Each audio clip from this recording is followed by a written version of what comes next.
자, 이번 시간부터 공부하실 부분은 다중이용업소 안전관리에 관한 특별법, 시행령, 시행규칙 관련된 문제들, 관련 이론 한번 공부해보는 시간 갖도록 하겠습니다.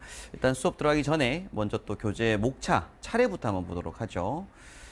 다중이용업소 안전관리 특별법, 줄여서 다중이용업소법은 일단 제1장 총칙, 그래서 1조 목적, 용어 정의 등으로 구성이 되고요.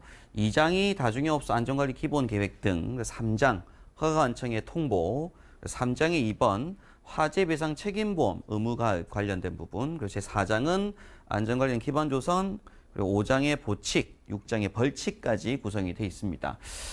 지금부터 공부하실 다중이용업소법에 관련된 부분, 아무래도 시험을 많은 문제를 맞추고 일단 뭐 점수를 높게 받기 위해서는 많은 문제를 풀어보셔야 되는데, 사실 뭐 문제를 풀기 전에 당연히 기본적으로 어떤 문제가 시험에 나오는지 관련된 이론 공부를 먼저 한번 진행을 좀 하셔야 될 거고요. 그래서 이론을 하면서 제가 중요한 부분은 밑줄 긋고 뭐 동그라미하고 별표할 때 같이 교재에다가 그어보고 밑줄 그어보고 체크하시면 될 것 같습니다.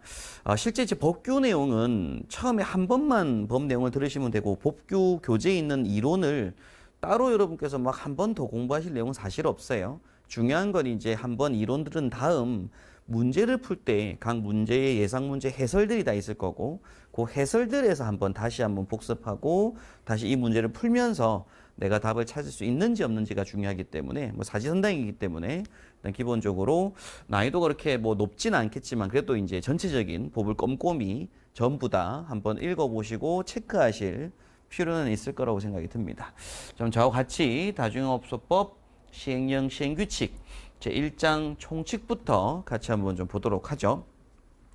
원래 이제 법이라고 하는 게 있고, 그 법을 읽다 보면 중요사항은 대통령령으로 정한다 라고 하고 넘어가는 것들이 있습니다. 그래서 이때 대통령령을 우리가 뭐라고 하게 되고요, 시행령이라는 문서에 있게 되죠. 그죠? 그래서 다중이용업소법 시행령이라는 문서를 또 찾아봐야 되고, 또 법이나 시행령 문서를 보다 보면 자세한 사항은 행정안전부령으로 정한다 라고 합니다. 그럼 행안부령으로 정한다고 하는 게 다 시행규칙이라는 문서에 있어서, 원래는 이제 다중이용업소법, 업소법 시행령, 업소법 시행규칙 문서를 따로 공부하시는 게 맞지만, 제가 시험 준비하는 거다 보니까 아무래도 그걸 묶어서 같은 주제별로 법 시행령 시행규칙을 같이 한번 공부해보는 시간 갖도록 하고요. 지금부터 한번 쭉 어떤 문제들이 시험에 나오는지 한번 같이 이론 공부를 쭉 하면서 중요한 거 밑줄 긋으면서 체크하도록 하겠습니다. 자, 일단 총칙입니다. 일단 총칙이 제 1조는 목적이 나오는데요. 자, 이 법은 체크 한번 하겠습니다. 자, 이 법은 화재 등 재난이나 그 밖의 급한 상황으로부터 국민의 생명, 신체 및 재산을 보호하기 위하여, 여기서가 중요해요. 다중이용업소, 이게 중요한 거죠. 다중이용업소의 안전시설 등도 중요합니다. 안전시설 등의 설치 유지 및 안전관리와 화재 위험 평가도 체크 한번 하셔야 되고요. 그래서 다중이용업소의 중요한 내용이 화재 위험 평가도 나올 거다. 그리고 또 중요한 내용이 다중이용업주의 화재 배상 책임보험도 한번 체크하셔야 됩니다. 화재 배상 책임보험에 필요한 사항을 정함으로써, 시험에 나올 게 뭐라고요? 안전시설 등의 설치 유지 및 안전관리, 그 다음에 화재 위험 평가, 그리고 화재 배상 책임보험에 필요한 사항. 요게 굉장히 중요한 내용입니다. 요게 이제 수단이 되는 거죠. 수단.